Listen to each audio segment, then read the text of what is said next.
אני איתמר קאופמן, בן 15, מבנימינה שבישראל. מה שאני אוהב ברכיבת הדאוני זה את האדרנלין, את הרעשים של האופניים, את הזמן אוויר, את המהירויות. מי שהכניס אותי לרכיבה זה בעצם אבא שלי, שלימד אותי לרכב. אני אורי פתחה סלע, מבית הלל שבישראל, בן 15, רוכב שנה. מה שאני אוהב ברכיבה דאוניל זה את האדרנלין, את הקפיצות, את הזמן אוויר, ומי שהביא אותי לרכב זה החברים שלי שנכנסו לתחום הזה,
You tell me you need space.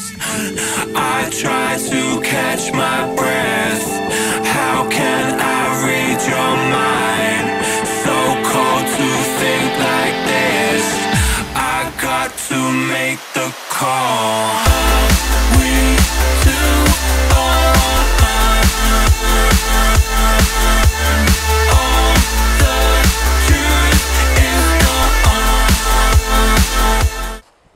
קוראים לי אורי פתחה, אני בן 15.